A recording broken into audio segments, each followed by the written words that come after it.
never let them get inside your head. They'll tell you what to do in life instead of everything you know that you could get. Don't let them guide your life towards regret. I'll fight for what I love with every breath. My past is filled with things I won't forget. I use them all to push me to my best.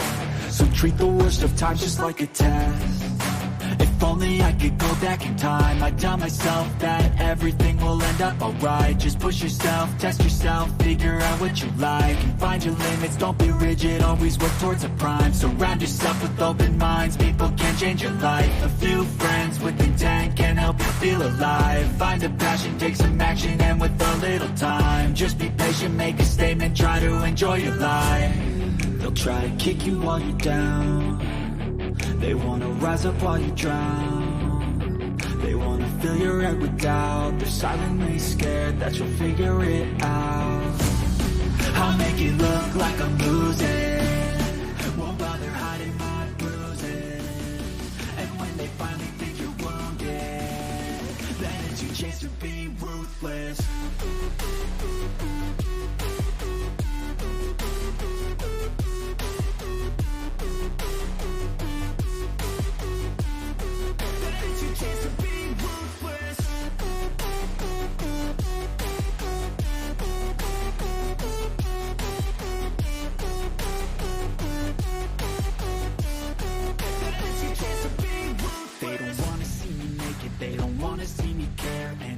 Make some progress, I can see that they compare. I think everyone's against me, maybe something in the air. Am I paranoid? I swear a void is forming and they're scared. I walk a straight path, not many can say that. I like to play fast, cross me and there's payback. You better pray that I don't see your face at any place that I go. I know you.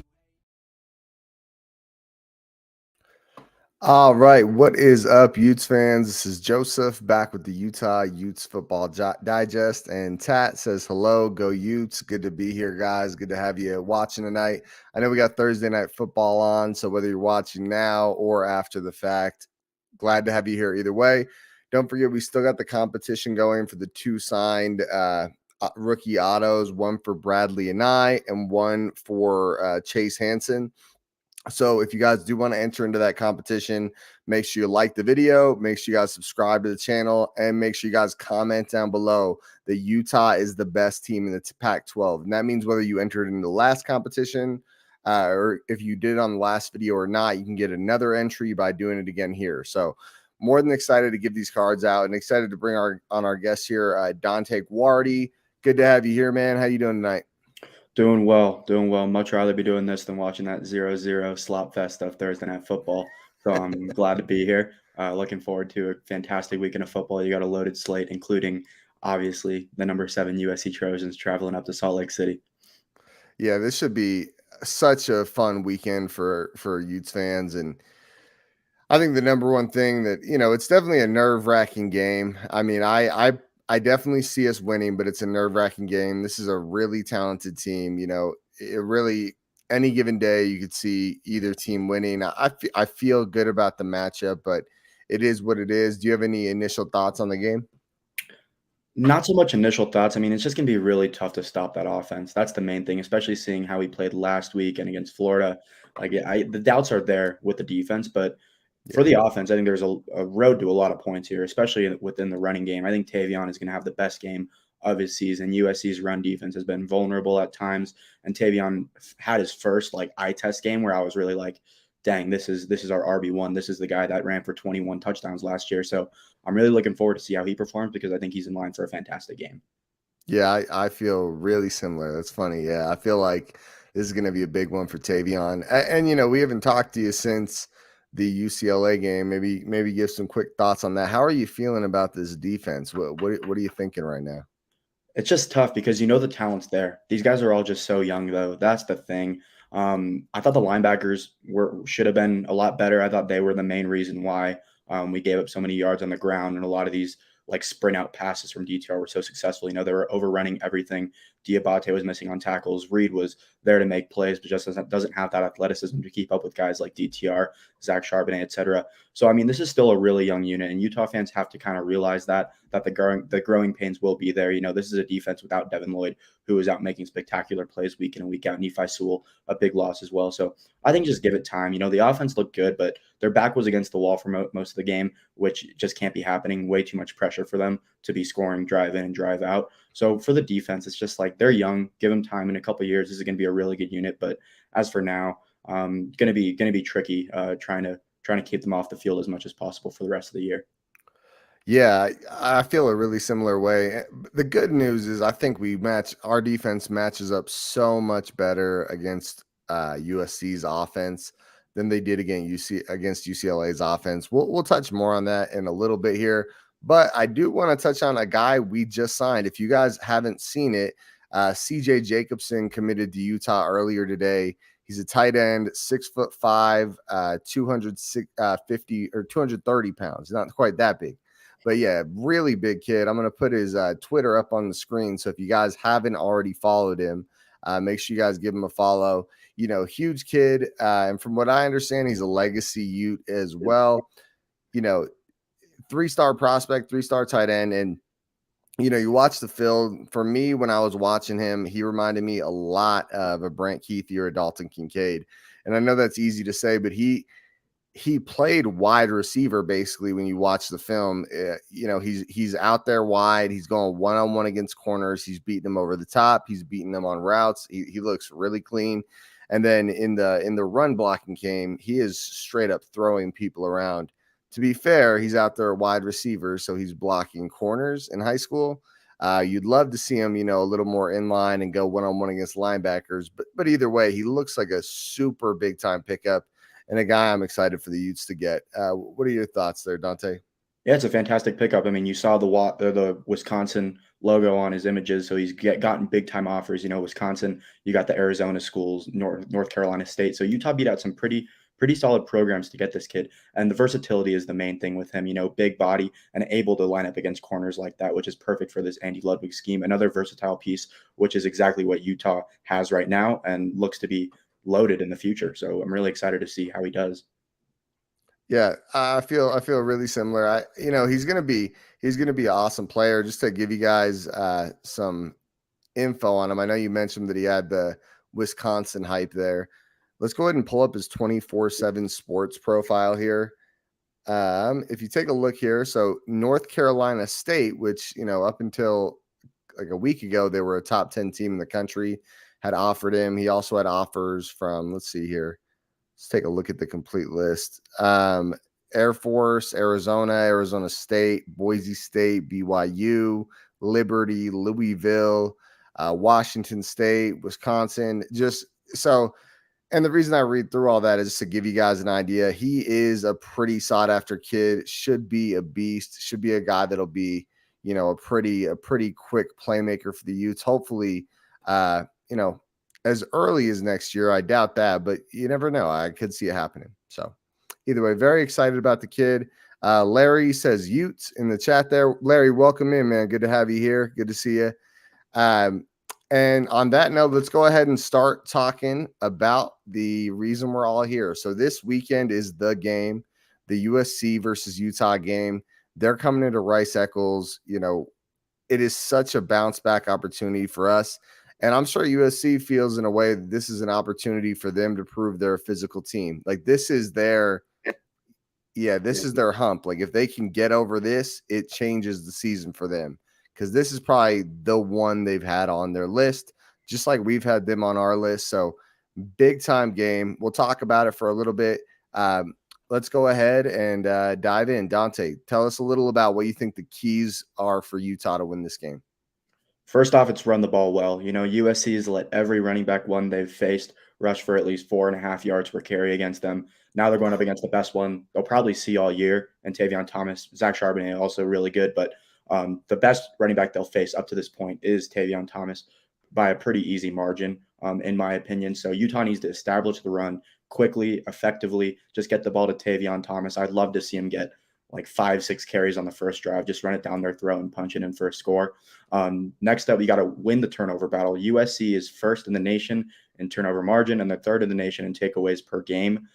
You saw the Oregon State game they had where turnovers were the underlying story there. Oregon State committed 4, USC committed 0. USC picks up a 3-point gritty win. So Utah, as long as they don't turn the ball over, I think we'll be able to move the ball pretty effectively on offense, get a bunch of points. And the last one's limit Jordan Addison. And in their 2 worst offensive games, Addison was pretty much a non-factor. He only averaged, I think, 1.1 yards per out run last week against Washington State, and he only averaged around a similar number against Oregon State, and those were USC's 2 worst offensive performances. Last week got a little dinged up, but even when he was on the field, just not really a non-factor. And with him being a non-factor, it took USC's offense a little bit of time to find their groove and score some points. And obviously you got the Oregon State game where they really didn't score any points.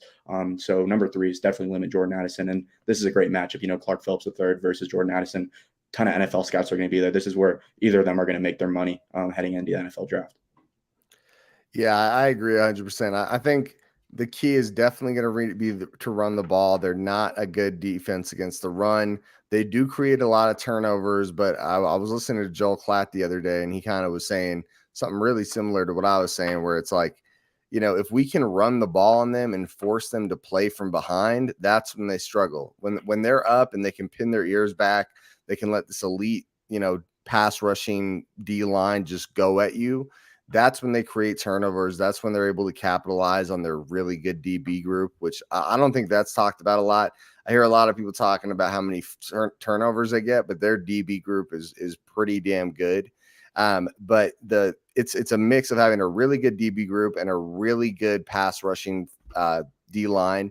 And once they get up on you and, they have a 1 touchdown, 10-point lead, they're able to force you to throw the ball, and that's when things start to get nasty. So, if we fall into that trap and let them control the game, that's where it would get bad for us. What we need to do, we need to really pound the rock. We need to use all of our guys, and that's where our depth at running back and our health at running back is going to be awesome.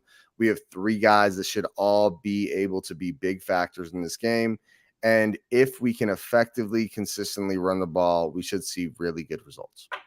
So hopefully we're able to make that work. The next little exercise I wanted to do here, Dante, is get your top 5 most important players for Utah. So top 5 players that need to have a good game in order for Utah to pull off the win. Who are we thinking? So number 1, Clark Phillips III. Got to limit Jordan Addison. That's been the key to slowing down USC's offense all year. Clark has to have a fantastic game to stop Addison, which will eventually lead to USC not scoring at will like they have against some of these other teams when he's on fire. Number 2, Tavion Thomas. Touchdown earlier with the rushing attack. He's going to be the focal point. Looked really good last week. First step, look back to where it was. Churning out yards after contact. That's the Tavion we all know. That's the Tavion we all love. Looking forward to a really big game from him. So he's definitely number 2. Number 3 is Cameron Rising, and most of it is just keeping the ball out of trouble. He's done a fine job of it this year, only a 2.5% turnover-worthy pass percentage, which is towards the middle of the pack in the conference. But he really needs to just not make any bad decisions. He's done a fine job throughout the year. Obviously, you got a couple plays here and there that were little lackluster, kind of outliers in that case. But I think Cam needs to keep the ball safe and just be efficient like he has been all year. He's number 3. Number 4 is Satawa Lamea. He was not good at all last week, to say the least. Gave up 8 pressures. I think his PFF pass blocking grade was below 10, which is something I don't think I've ever seen a Utah offensive lineman have before. So he had a very bad afternoon last weekend, and now he's going to go up against Tuli Tuipulotu, USC's left edge rusher, who is one of the best defensive linemen in the Pac-12. I think I had him on my all Pac-12 first team. So I think really highly of this kid, and he's been having a fantastic year. I believe he leads the nation in sacks. So another tough test for Lamea, and he's going to have to really pick up his game if Utah's going to win this, because you do not want to let Tuli Tuipulotu get hot. And then number five was a little bit tough for me. There were a few guys I was going back and forth on, but I got Van Fillinger. USC's offensive line is very good. I don't think anyone on their offensive line is giving up more than 2 pressures per game. So Utah's defensive line is going to have to bring their A game, and Van Fillinger is the one that's on the field the most. So with that being said, he'll have to have a big game. He's really good against the run, been good against the run all year, but really needs to step it up in terms of pass rushing production, because honestly, it's been a little bit disappointing this far. I'm going up against a good USC offensive line. I think he's the one that really has to have a good game if Utah's going to get any pressure on Caleb Williams. That's awesome. I think my top 5 is going to sound really similar to yours. I like the Laumea take, though. I didn't even think about that. My thoughts on that with Laumea, I mentioned it in my breakdown video earlier in the week, is that I actually would not be surprised if this is the week we see Laumea move back into guard. I know that sounds a little wild and like kind of a bold prediction, but it's like the grade for Laumea, who was one of our better offensive linemen last year, is bad at tackle. It is kind of sad to even see.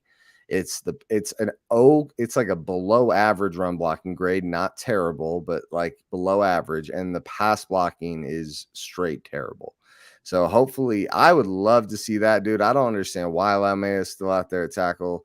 Obviously, he can play guard really well. Move him inside and put, Falcon or Kump at the right tackle spot. I don't see how they could play much worse than Laumea. And that's not to say Laumea is not a really good player.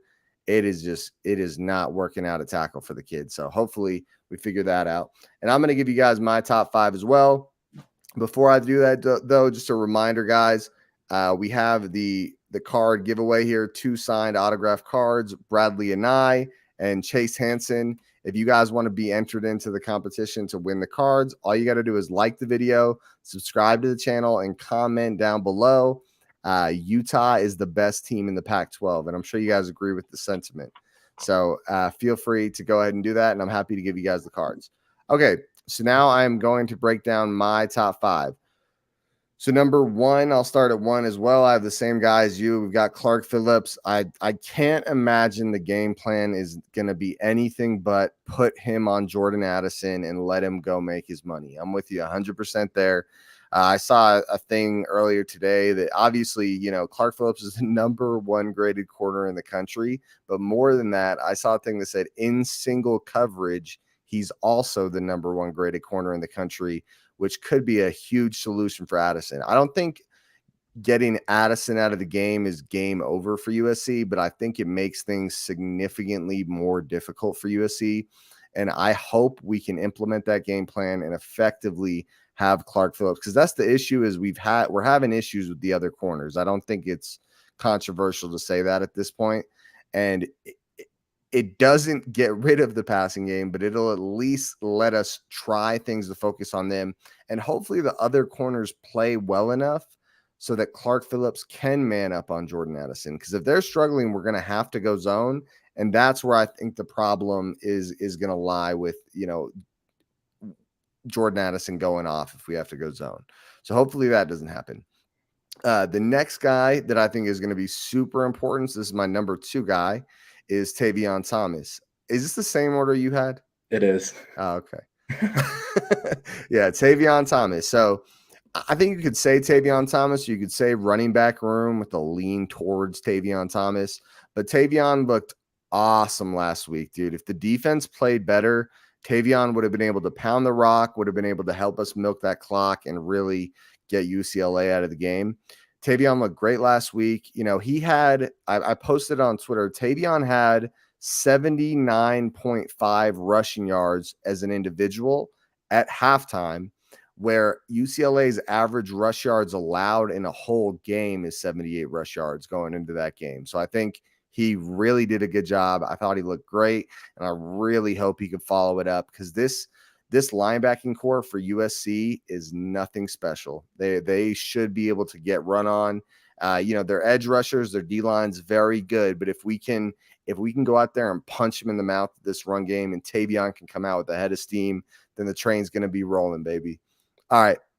Next guy is Cam Rising. So Cam Rising, he's not the number 1 guy. That's why he's number 3. But the thing is, the game plan all sounds good, right? Cam's reason he's a big-time playmaker is when it gets dicey, when we need him for a 3rd and 8, they get a tackle for a loss on our second down run, something like that. When we need a big play, Cam's going to have to go out there, get it done. It's going to be an important part of the game. And also with his legs, right? Just like Tavion's going to be a weapon with his legs, Cam has to do the same thing.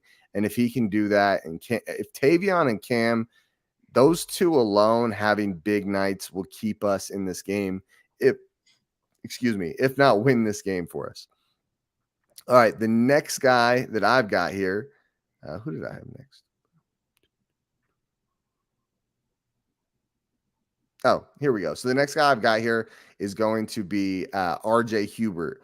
So RJ Hubert is has really been stepping up week after week. The defense is wide open. Our defense does not have that guy right now. And RJ Hubert has a real opportunity to go out there and prove that he can be that guy. Now, it doesn't mean he needs to be the whole offense, or whole defense, but this offense can throw the ball really well. He's a great coverage safety. So him going out there and solidifying our secondary and stopping plays over the top will be a big deal.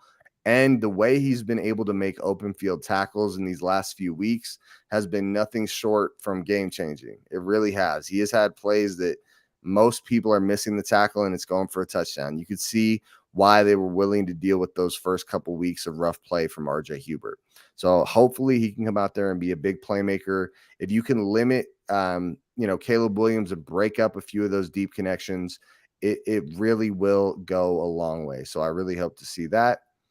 And then, boom. Oh, here he is. All right, my final guy, number 5, is Karine Reed.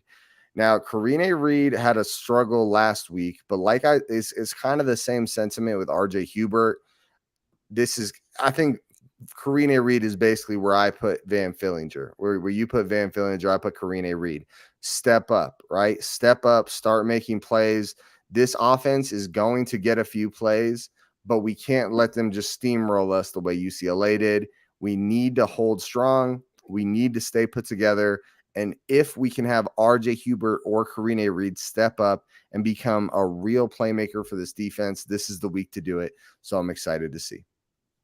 So that's my top 5. All right. And then with that, let's move into our next little segment here, guys. So what we wanted to talk about next was some prop bets. So prop bets, basically the idea is going to be that let me pull out my phone so I can just read them off here. But there's a lot of cool little prop bets with this that I don't know if you I know I sent them to you before the stream here. Weren't you surprised by a few of them? Some of these seemed pretty generous. Yeah, it's college, so the odds makers aren't super confident in their abilities to just put out consistent player prop bets like they do for the NFL. So, like me and you knowing Utah, it's pretty like kind of easy to guess just being in the loop and stuff like that. Like Tommy Yeah. Yasmin 1 yard, it's like that's a play action I sprint know. jump off pass, and he's already got it. Like he's gonna get the snaps. He really just needs one catch. So that one was a little weird to me, and Tavion's was a little low too, in my opinion. But we'll get to that here in a sec. But I mean, it just shows the odds makers aren't super confident in their ability to just predict college football games. For real. And just so everyone knows, I'm not encouraging you to go gamble. Not judging you if you do, but I'm just saying, like, these for me, it's just, at least if you are going to gamble, don't take either of ours word for it and spend your paycheck on what we tell you. But if if you are going to spend it anyways, maybe we could give you a little bit of input and give you our thoughts on some of the lines here. And we got these lines from, what's the website called? It was action. Actionnetwork.com. Yeah. All right, so let's go ahead and dive into the first one here. So the first one, let me put it up on the screen. Boom. All right. Okay, so the first one is going to be Tavion Thomas breaking over under of 81 rushing yards. So basically the game is going to be, do you take the over or do you take the under with Tavion Thomas breaking 81 rushing yards, and explain why? Go for it. Over. Just take the over here. I think it's pretty simple. I think he's going to get 20 plus carries, probably in that 24 or 23, 24 region. And I think he breaks 100 easily. Honestly, wouldn't be shocked to see him do it by the end of the first half, if I'm just being brutally honest. I think he finishes this game with around 140. I think Utah's game plan is going to be establish the run, get the ball to Tavion. He looked great last week. There's no reason why he shouldn't get over 81 yards this week. All right, and I'm going to kind of just, say the same thing. I think Tavion looked awesome last week. 81, like I said, he had 79 rushing yards before halftime against UCLA. And if we would have been able to stop them at all on defense, it would have gotten worse. UCLA had a really good rushing defense. USC doesn't. So I see Tavion pounding the rock, like you said, 20 to 25 carries. I see very few scenarios where Tavion does not get 81 rushing yards. I think that's a really generous line. I don't think it's the number one what I bet, because you never know. And I think that's why it's a little lower than we think, is sometimes Utah really uses a rotation and sometimes it leads towards one guy. I believe it's going to be the over, because I think we are really going to commit to using Tavion because of how good he looked last week. And I think that's going to play a role. So that's that line. Tavion Thomas breaking 81. We've got the over. It looks like everyone in the chat says the over too. Omar says, with that linebacking core, how could you not take the over? Omar, I love it. That means that you watched the video earlier this week. That's awesome. Also, Omar's the one that won the card last week. So congrats again, Omar. Good job. I'll be getting that out to you this weekend. So we'll get that out to you. All right. The next betting line, I think this one's a little tougher. It's tougher when it's USC's guys, right? Because you got to take your opinion out of it and just like really look at the facts. So Travis Dye breaking 82.5 rushing yards. Do you bet the over or do you bet the under there? This one was a little bit tougher because, first off, this guy, how is he still in college football? Like, he's been in college football for years, but a great player, great downhill runner. But if Utah jumps out to an early lead, you got to expect USC is just going to go bombs away with the throw game. So Travis Dye won't get many carries. And if he does get carries, I mean, he'll probably get his. He's averaging like, I think 7 yards per rush or somewhere in that area this year. I think he'll get right around that number. Probably leaning the under, though, around like 71 to 75, somewhere in that range. But I mean, it wouldn't shock me if he got over 80. We've seen Utah's run defense struggle against the two best opponents they've played, and USC's got an offensive line comparable to both Florida and UCLA. So I mean, I wouldn't be shocked if Dye broke that over, but I'll lean to the under because I'm expecting Utah to score first and USC to just go bombs away.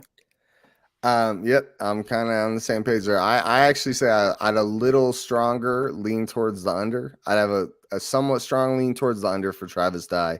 And maybe I'm just a homer, but my thought is that Utah will really give USC struggles with running the ball, and we will get up on them, and then they are going to have to throw the ball, which I'm sure they will do a good job of. If this was, 95 all-purpose yards, maybe it'd be a little more of a question for me. I think Travis Dye will get involved in the receiving game this week, but I don't see him getting 82.5 rushing yards. On top of all that, we also shut him down when he played for Oregon last year. So that should give you a little more confidence that we do a good job in shutting them down. So let's move to the next one. We both agree under on Travis Dye. The next guy is this was probably this wasn't that hard for me, but I'm excited to hear your thoughts on it, Dante. So the next one is going to be Mekhi Bernard over under 54.5 rushing yards. Let's hear it, man. Yeah, so this one could go one of two ways. It could be the Tavion game and Mekhi just doesn't get enough carries to break that point, or he can get like 8 carries, break one off, and go like 8 for 62 or something like that. Yeah. So could really go one of two ways. But honestly, I just think this is the Tavion game, so I'm leaning more towards the under here. Similarly to what you said with the Travis Dye all-purpose yards, if it was like around 70, I could totally see Mekhi breaking that off because of how good of a pass catching back he is. But for the rushing yards, I just don't think the carries are going to be there. I'd be shocked to see him get more than 10 carries here. Stat line prediction, I'll probably say like 6 carries for 40, 42 yards, something like that. So leaning the under, but I mean, anything could happen really. I mean, Mekhi's a great back, so he could break one off at any time, but definitely lean the under. I am with you. I feel the exact same way with Mekhi Bernard. It's not that I don't think he's super talented. I could see him having 65 all-purpose yards and still not breaking 54.5 rushing yards. I'm guessing somewhere in the 30 to 40 yard range for Mekhi Bernard. I think this will be the Tavion show. I think Mekhi Bernard's fantastic, but I think the issue there is going to be the Mekhi. We're gonna lean on Tavion, and it easily, just like Travis Dye, it could go either way. But if I'm actually taking the bet, just like Larry agrees with us, he says under. I would take the under on this guy. All right, the next guy, I think this is a pretty easy one for me, and I'm guessing you'll feel the same way. I think you know how the list goes. So here we go. Jalen Glover. Now, there's nothing written in stone, guys. And basically, what this means when you see over under 1 rushing yards, it's basically, does he get a carry? That's the real question. Do they give him a carry in the game? I really like him to hit the over. I can't see a way that he doesn't. If we're running the rock all day, even if Tavion and Mekhi are hot, I don't see a way where they don't get tired and we don't give Jalen Glover a carry. It's not like we've only used Jalen in garbage time. We've used him in real game situations. So I see this absolutely being a over. I'd probably say it's an over even if the line was like 10 to 15 yards. So that's how I feel about it. What are your thoughts, man? Yeah, so maybe a little bit of disagreement here, but as far as I'm Oh, no. concerned, Jalen's only played 3 games, maybe 4, so he's Yeah. still in contention for that redshirt year, and if there's no real reason Wow. to use him, why play him? He got his experience, he looked good, like, that's all he really needs as a true freshman, and it's like, unless there's really an emergency, I don't really see any reason to use him for the rest of the year unless he's only had 3 games, then he can play 1 more, but, I mean, we still got Jaquin Jackson, who probably, I mean, not as experienced at running back as Jalen is, but, I mean, he's a good downhill runner, got good speed, and I don't really think there's too much of a like desperate, or I don't even know what I'm saying, but not too much of like a drop off between the two. Like I think you throw in Jaquin and you'll get pretty similar results. So as far as I'm concerned, there's no reason for Utah to play Jalen unless we're really at like desperation time because Tavion and Mekhi are both hurt. So I agree with Larry. I don't really think he sees the field here. And if I'm Utah, I'm doing everything in their power to get him that redshirt year. Omar agrees with me, but Omar disagrees with me because I got him that card, huh? But anyways, I hadn't considered what you said, the red shirt thing. That makes a little more sense on why that would be a factor. I'd still say I'd lean towards him seeing the field, but maybe they are really trying to redshirt him, and that would make a lot of sense. So maybe don't jump that line as much as I might have told you to before. Okay, the next line is going to be Cam Rising. Cam Rising. Does Cam Rising break over under 263.5 passing yards? Go for it. I'm gonna say under here. Like we thrashed Oregon last year at Rice Eccles, and Cam only threw the ball 18 times. So I mean, it wouldn't shock. Like Cam's gonna be efficient. Like we all know that he's been efficient all year. So I think while he has a good game, I don't really see a reason for him to be throwing the ball like 30 times here. Like I said, I really think we're going to establish the run here, pound the rock with Tavion, maybe a little bit of Mekhi. So I'm not sure if Cam's even going to be throwing the ball more than 30 times here. And with that being said, I don't really see him getting over 263 passing yards. I think a good stat line prediction for him would be like 17 to 22 for around 200 yards and a couple of touchdowns, no picks. Like that would be my ideal stat line for Cam in this game. I mean, he's not going to be sitting back for 5 seconds to throw and a lot of deep plays because the offensive line won't be able to hold their blocks for that long. We saw it last week. So I'm expecting like a lot of short, quick passes, yards after catch type of situations for Utah. And like I said, for Cam to end the game around 200 yards, but make it an efficient 200 yards, not like a lackluster 200 yards. Like he's going to have an efficient game, but I just don't see the opportunity for maybe throwing the ball around 30 times to reach that mark. So I'm leaning under. Yeah, I agree 100%. That's a high line, Really high. 263. Yeah, it's like that would be one of his like outside of, I don't think he's gotten 263 outside of UCLA unless I'm wrong. I think it's the only time he broke 263 all year. Yeah, I think you're right, honestly. Yeah. Like, that was very shocking to me, but maybe they're just expecting a really high-scoring game and for Utah to throw a ton. And maybe maybe he does. Who knows? And it's actually probably not a good thing for us if he does. Believe it or not, that means that UCLA or USC is running up the scoreboard. Yeah. So my thought is definitely under. I have him projected around 220, 230 yards, 1 touchdown sort of game. I could see Cam. I think it's more likely Cam has over 75 rushing yards than it is that he has over 263 passing yards. That's where I'm at. I think Cam is going to be a weapon with his legs. I think he's going to give these linebackers nightmares, and his legs will be a huge factor in how we win. His arm will be as well, but not that it won't be the primary way we win, which 263 to me is saying that his arm is how we win the game. I think anyone watching the film knows these DBs are fantastic, knows that linebacker core has problems. You take advantage of that. You don't just air it out. But yeah, I think he breaks 200, but not 263.5. The next line is, I think this will be a little more of a fun one. I'm kind of still debating this in my head, but I'm excited to see what you have to say. Caleb Williams, 275.5 passing yards. Does he break it? I'll say yes. Kind of back and forth too with me though, like not super confident. I think they got that line about right. But I'll say over. I think they're just gonna be throwing the ball a ton. Like I said, Utah jumps out to an early lead, forces USC to just abolish the run game and just go straight bombs away. And with that being said, I mean Caleb could throw like 50 passes in this game, and with that being said, I mean he should be able to break 275 yards easily if he's throwing 50 passes. So I would lean over, and honestly, if the over hits, I wouldn't say that's like anything bad for Utah, because like I said, he could have like a 48-50 pass attempt game and only rack up 285 yards with his arm. We've seen him struggle against good opponents, in the two games they played a respectable opponent this year, Oregon State and last week. His completion percentage was under 52%, and he never had more than 6.5 yards per attempt. And then you look back at last year, the three best defenses he faced were Baylor, Oklahoma State, and Iowa State, and he didn't look very good in any of those games either. I think he once again failed to have a better than 52% completion percentage in any of those games, and the yards per attempt I think was only above 7 in one of those games, and even then it was kind of a lackluster game, kind of how this one might be, because it was the Bedlam game where Oklahoma State was scoring a bunch of points and Caleb had to throw the ball 40 times just to even accumulate more than 7 yards per attempt. So I don't think it's game over for Utah if he hits it. I think he hits it pretty kind of easily, honestly. I could see him going for 300 and USC still losing.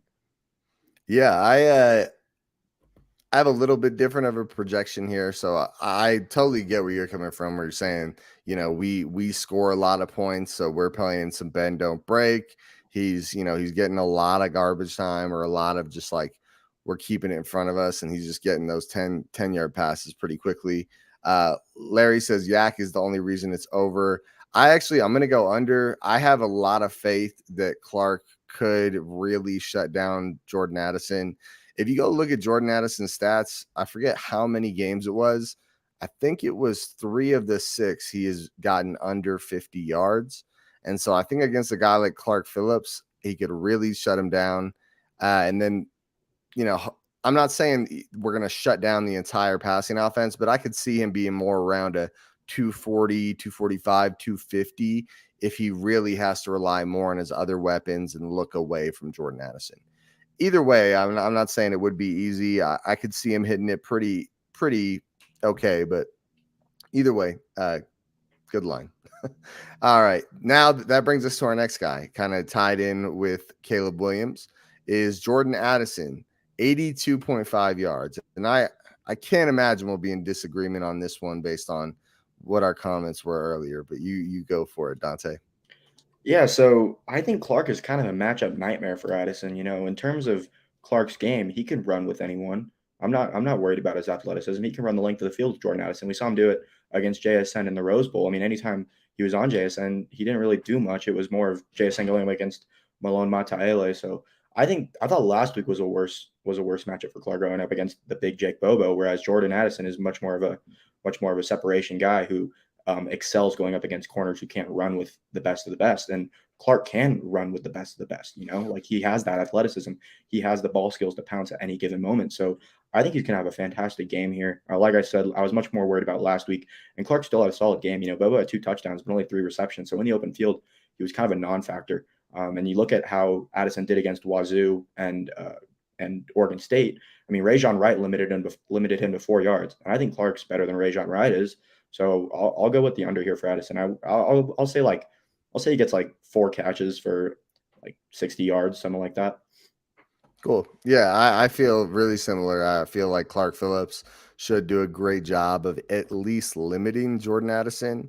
I think it's much more likely that Jordan Addison gets under 50 than he gets over 75. And even if, even 75 would seem very unlikely. 82.5 seems like a super high line considering he's going against Clark Phillips. Now, there could be a scenario where we have to zone it out. And if we're running a lot of zone and he's getting to go against Travis Broughton a lot, then, there could be some problems there. But if Clark is on him all night, if that is the game plan, which I mean, who are we to tell Witt what the game plan is or tell Scally what the game plan is? But I can't imagine that's not the game plan. So Yeah. it looks like everyone agrees with us as well. That's probably what's going to happen. So And then next one, another fun one here. So yeah, with what Larry said, he actually came back in the game. So I think he's for sure going to play here. Like he came back. He just didn't really do much, like when I was looking at his game, I was kind of like, okay, he got hurt, but was he like effective when he was on the field? I know the stat line doesn't look good, but like what did the underlying numbers say? And it was like 1 yard per route run. So they did a good job of shutting him down. So the two good teams that he used to play against have done a fine job limiting him. So I'm not sure why Clark Phillips can't. I agree 100%. And real quick, guys, just to plug the card giveaway, we got the Bradley and I and the Chase Hansen signed rookie cards. If you guys are interested in winning the cards, just like the video, subscribe to the channel, and comment down below. Utah is the best team in the Pac-12. Should be pretty awesome. If you can see them pretty well, check them out. Pretty cool.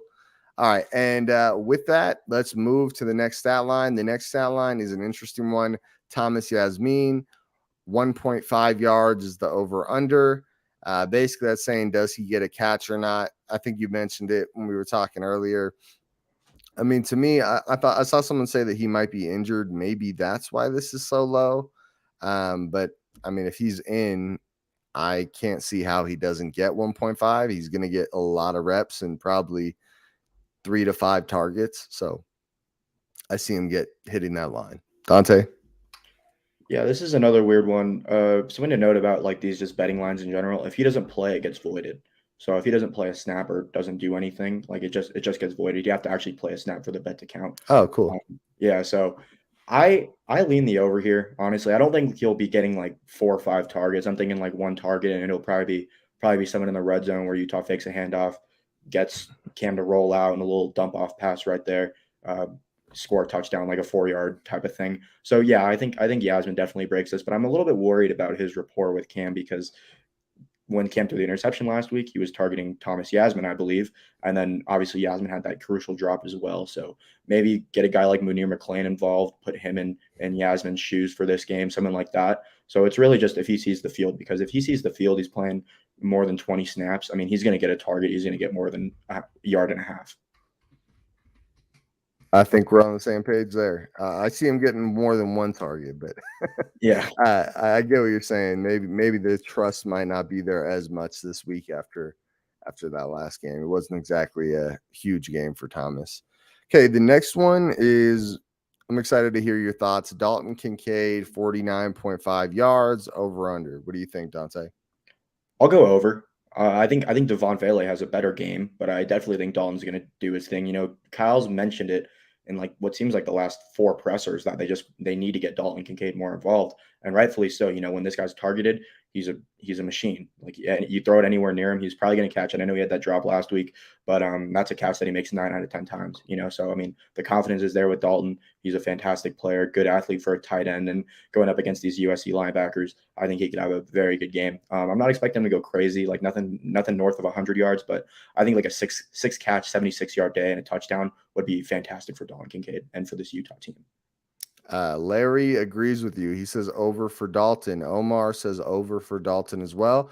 And you know what, guys? I'm going to say over for Dalton as well. I think we all agree. I think the only games where Dalton hasn't gotten over 50 receiving yards are games where Keithy was in. As far as I'm aware, I mean, I think every game without Keithy, Dalton has had over 50 yards. And even games with Keithy, he had that 100-yard game against SUU. So I see it being a big game for Keithy, probably 60, 65 yards. I'm sure Cam will throw him a few passes. So I don't think that'll be an issue at all. We're getting down to the last few lines here. Let's go ahead and move to Devon Vele. This is a little more of an interesting one. This is not a low number.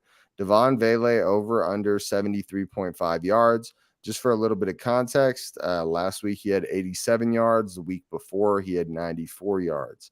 So it's not like he hasn't been doing a really good job these past couple weeks. Dante, your thoughts? Yeah, over for me. I've been loving the way Devon's been playing. This is my favorite Utah receiver we've had since Darren Carrington, maybe even Tim Patrick. Physical, lengthy, fluid athlete, like just everything you want in a wide receiver. And it's fantastic to see us using him more than we were in the early parts of the year and him having success with it. I think this matchup is really favorable for him. He's going to be going up against Mekhi Blackman, the Colorado transfer, who relies more on athleticism and him being able to change direction quickly rather than physicality. And I think Devon is going to just body him in a plethora of ways, whether it's in press coverage, whether it's just beating him in any sort of coverage. I think Devon is going to have an absolute field day against him because he's just much more physical. He's going to be able to get separation by using his hands, by doing things like that. I mean, I think Devon goes over. I think he has a 100-yard game against Mekhi Blackman, who is a good corner, granted, but I don't like the matchup here with him lacking the physicality that Devon excels with. Larry agrees with you. He says, I think he goes over, finally coming back to the ball. Larry, you and Dante are on the same page all night, and Larry knows his stuff, so that's a good sign. But maybe I'm the idiot. So I'm thinking Devon does not go over 73.5 yards. I think that's a pretty high line. It's not that I don't have a ton of faith in Devon. My thought is we are going to run the ball. We're not going to throw as much as we did against UCLA, and Devon barely got over this against UCLA. On top of that, it's been a couple of good weeks. USC has a really good DB core, and Blackman is grading out very, very well.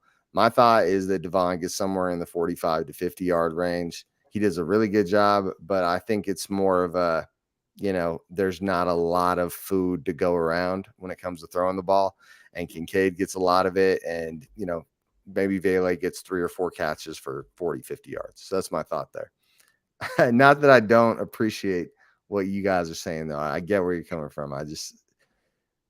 What we should start doing? If we make this an every week thing, what we'll do is the following week, we'll keep a score. That'll be fun. That'll be a cool idea. Oh, for sure. All right. And then the final thing here, does Utah cover the spread? The spread is 3.5 points. So that basically means Utah has to win by 4 points to cover the spread. What are your thoughts, Dante? Yeah, so my score prediction was 38 to 34. So yes, but I'm not expecting it to be a blowout or go blow your bankroll on Utah covering the spread here. I think it's going to be a close game, one possession game, regardless of whichever way it goes. Utah's at home. Utah hasn't lost against USC with fans in the crowd at Rice Eccles since 2012. Had some great moments over the years with Travis Wilson, Kalen Clay, Tim Patrick, things like that, just awesome moments. And all those games were close, and this is a better Utah team than those ones. This is a better USC team than those ones. So I'm expecting a really close, more high scoring-ish game. Like I said, 38 to 34 Utah is my prediction. So yes, Utah covered the spread, but I mean, it could really be a 3-point game, even a 1-point game. So I'm not super confident. I think Utah wins, but covering, I'll go with yes, but not overly confident about that. So if you guys watched the great thoughts, and I like that you see Utah scoring a lot of points. I see Utah scoring a lot of points too. If you guys watched the video I made earlier in the week, I see Utah winning 31-21. Maybe that's underrating their offense a little bit, but I see Utah getting up. I really do. I really see our offense being a problem for their defense. The question is, can our defense hold their offense? I think we can. I think we do a really good job stopping the pass, and they're a decent run offense, but they're not like this crazy good run offense. And if they're forced to run the ball because they're struggling throwing, then things get a little out of line. I really see us covering the 3.5 spread. I don't see that being a problem. I think we win by, 8 to 10 points. So definitely a big one there.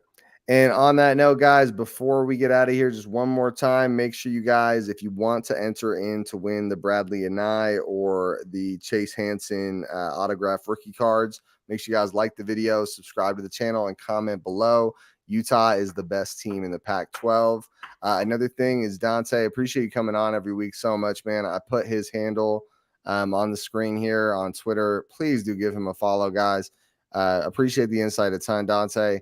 And appreciate you coming on here. He writes for Ute Zone. He really knows his stuff and spends a lot of time digging into this. So any words before we get out of here from you, Dante? Go Utes. Let's have a weekend, man. Only one game out of the Pac-12. Season's far from over. Need a win here, and we're right back in it. So go Utes. Let's have a weekend. Right back at it. All right, guys. Have a good one. See you later, and go Utes. Peace, Dante. Appreciate it.